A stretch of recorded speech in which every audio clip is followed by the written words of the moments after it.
Hi! Hello! Good morning. నేను చేసే ఈ చేపల కూరకి చాలామంది ఫ్యాన్సే ఉన్నారు.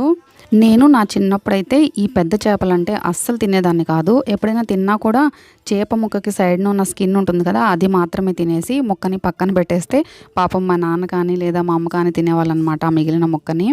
సో, అలా ఇష్టంగా లేకుండా ఉన్న చేపని ఇప్పుడు చాలా ఇష్టంగా చేసుకొని తింటున్నానంటే రీజన్ ఏంటంటే నేను ఇలా ప్రిపేర్ చేసుకోవడం వల్లే. ఇది చాలా టేస్టీగా ఉంటుందండి కర్రీ. మీరు తప్పకుండా ఒకసారి ట్రై చేయండి.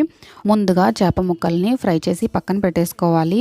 ప్యాన్‌ని హీట్ చేసుకొని అందులో ఆయిల్‌ని యాడ్ చేసుకొని ఆయిల్ హీట్ అయ్యాక అందులో దంచి పెట్టుకున్న ఉల్లిపాయ, అలాగే పసుపు, కారం, ఉప్పు, కరివేపాకు, అల్లం వెల్లుల్లి పేస్ట్ వేసుకొని ఇవన్నీ బాగా కలర్ చేంజ్ అయ్యే వరకు ఫ్రై చేసుకోవాలి.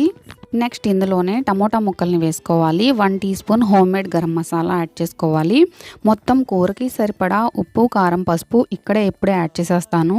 మూత పెట్టేసి టమోటా మెత్తగా అయ్యే వరకు అప్పుడప్పుడు కలుపుతూ ఉడికించుకోవాలి. టమోటాలు ఉడికిన తర్వాత ఇందులో చింతపండు రసం యాడ్ చేసి బాగా ఉడికించాలి. తర్వాత 1 టీ స్పూన్ కొబ్బరి పొడి వేసి కూరకి సరిపడా వాటర్ వేసి మిక్స్ చేసి మూత పెట్టి పులుసు బాగా మరిగే వరకు ఉడికించాలి. గుర్తుంచుకోవాల్సిన విషయం ఏంటంటే మనం ఆల్రెడీ చేప ముక్కల్ని ఫ్రై చేసుకున్నాం కాబట్టి ఎక్కువ వాటర్ అనేది అవసరం ఉండదండి. చూసుకొని యాడ్ చేసుకోవాలి. పులుసు బాగా మరిగే టైంలో ముందుగా ఫ్రై చేసి పెట్టుకున్నాం కదా చేప ముక్కల్ని యాడ్ చేసుకొని కొత్తిమీర, పచ్చిమిర్చి వేసి మూత పెట్టేసి 5 మినిట్స్ వరకు ఉడికించాలి. నార్మల్గా అయితే మనం 10-15 మినిట్స్ వరకు చేప ముక్కలను ఉడికిస్తాం కదా.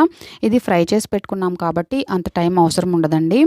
5 మినిట్స్ ఉడికించిన తర్వాత స్టవ్ ఆఫ్ చేసేసి జీలకర్ర, మెంతులు, ఆవాలు, డ్రై రోస్ట్ చేసుకున్న పొడిని 1 టీ స్పూన్ యాడ్ చేసేసి మూత పెట్టేయడమే. ఆ తర్వాత 5 మినిట్స్ తర్వాత సర్వ్ చేసుకుంటే సూపర్ టేస్టీ చేపల పులుసు రెడీ అయిపోతుంది.